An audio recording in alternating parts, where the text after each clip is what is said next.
La tempête du large faisait son nid sur la côte et la neige s'enroulait jusqu'à mi-fenêtre. Dans la maison ancestrale que mon arrière-grand-père avait construite un siècle plus tôt, je dormais à point fermé.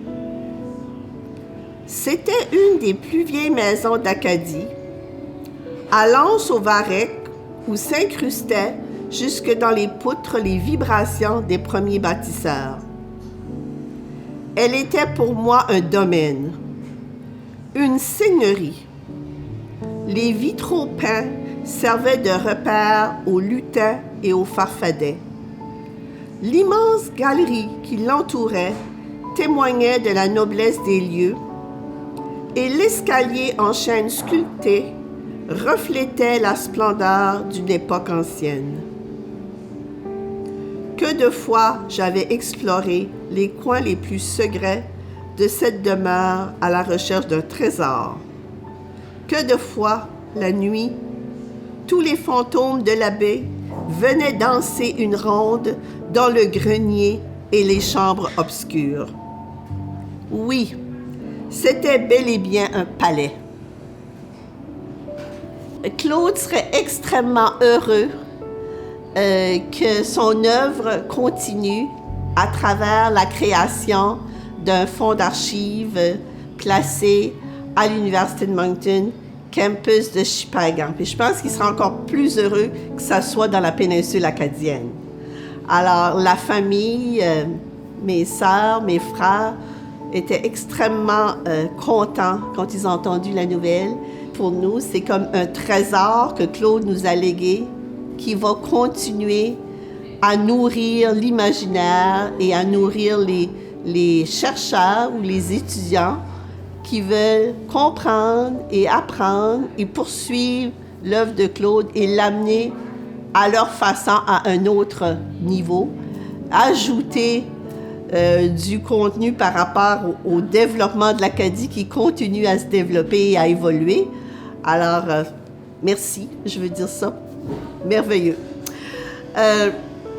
Claude était une personne d'une grande sensibilité.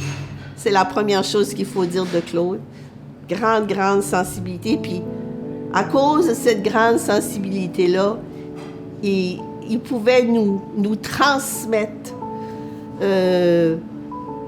des émotions, des sentiments du vécu, mais aussi son imaginaire, qui était extraordinairement riche.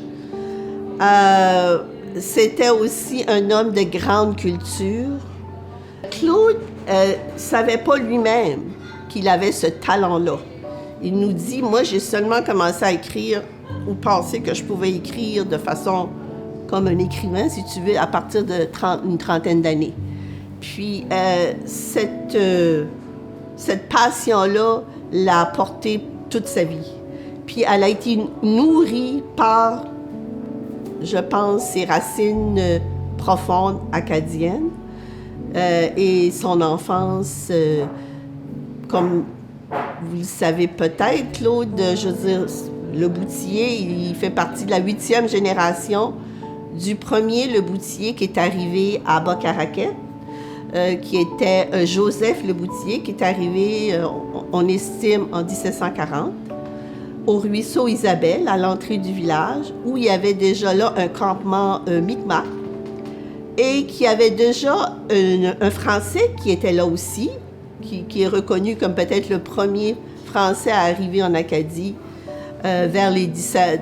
Dans la péninsule acadienne, je peux dire, vers les 1730. Donc, c'était Gabriel Giraud, dit le Vieux Saint-Jean.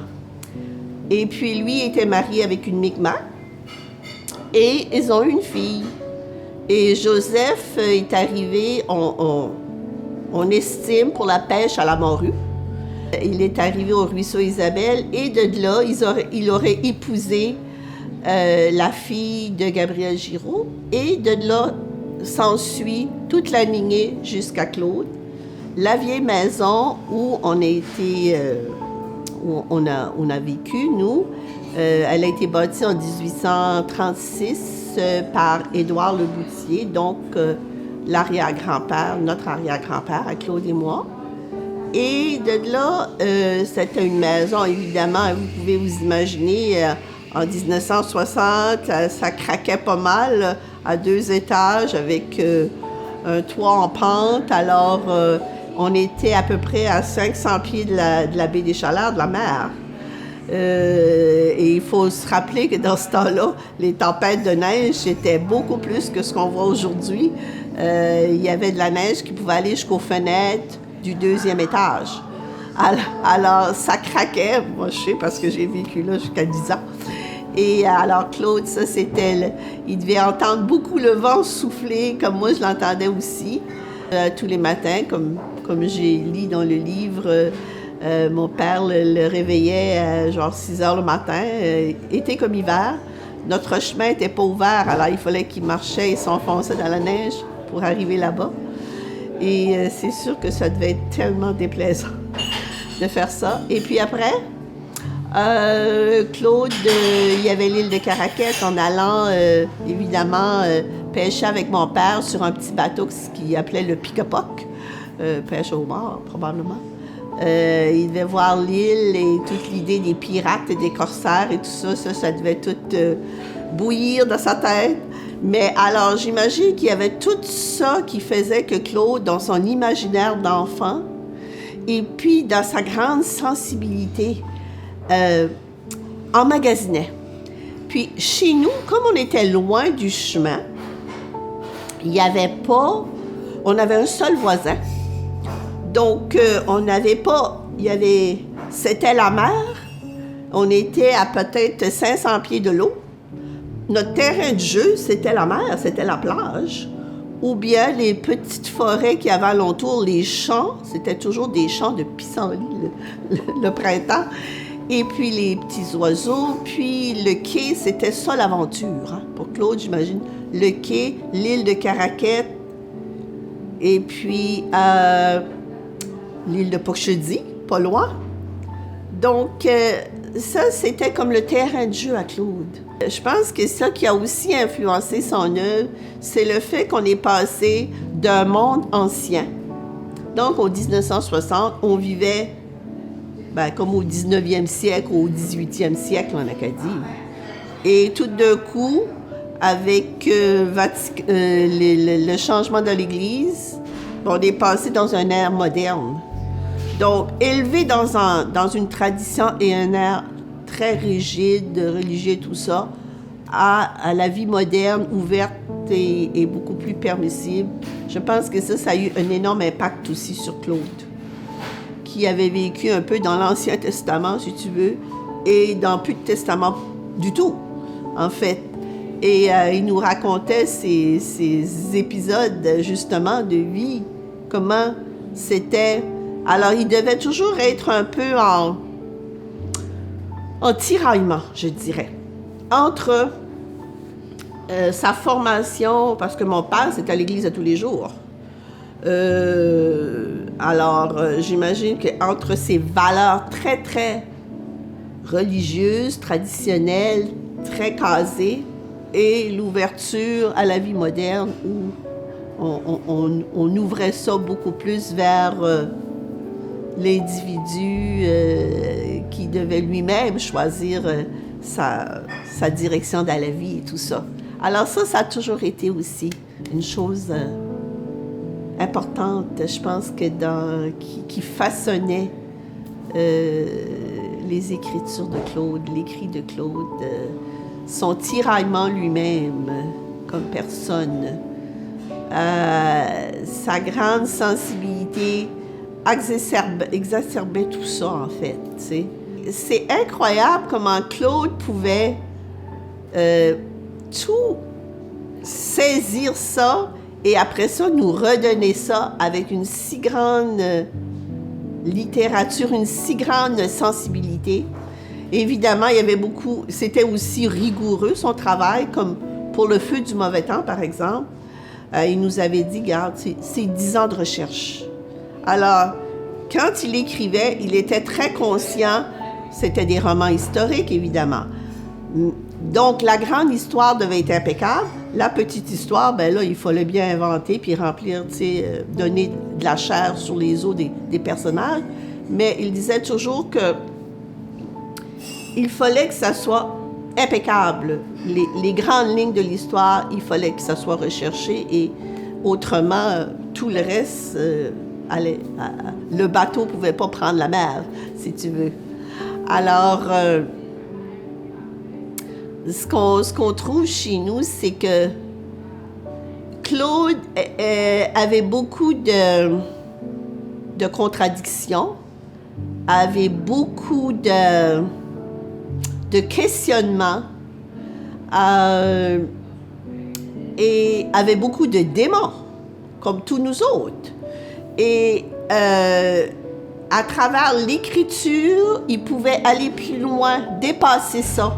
Ça lui permet justement de les regarder et de pouvoir les mettre en contexte. Et l'Acadie, il l'avait tatoué sur le cœur. Et moi, je me dis que c'est peut-être parce qu'il est parti de chez lui à 15 ans à peu près pour aller, pas si loin, mais quand même ailleurs, et qu'il devait se définir à ce moment-là. Je suis qui, moi? En fait, c'est que Claude, dans ses écrits, a exploré, à partir de son vécu, différents thèmes acadiens, à partir de son imaginaire, à partir de son enfance, de ce qu'il a vécu, mais il pouvait aussi nous projeter dans l'avenir avec certains de ses romans. Son écriture était militante, hein, on le sait, c'était le militantisme. Moi, j'adorais discuter avec Claude.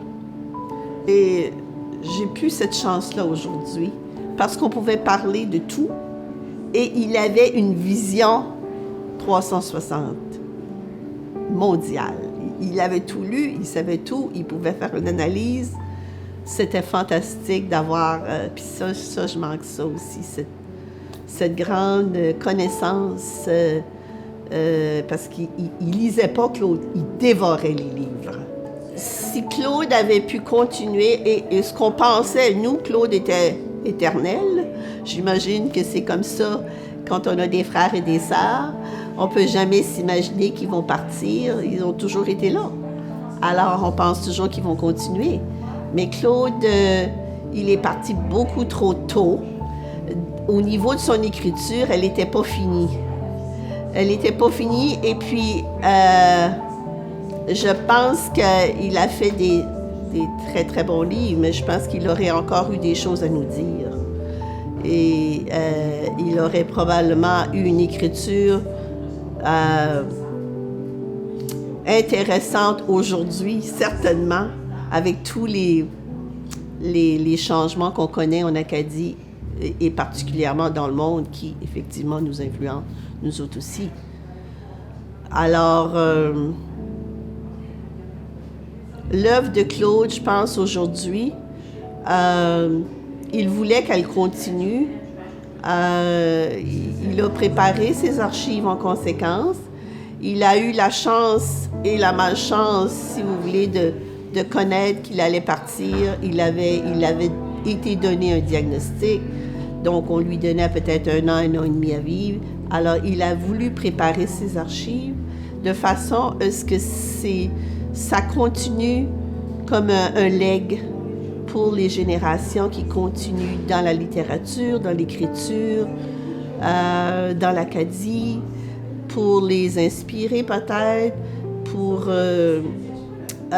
les aider à réfléchir à l'époque que Claude a vécue, à ce que ça voulait dire, et puis eux ajouter une pierre à l'édifice dans ce sens-là au niveau de la littérature acadienne.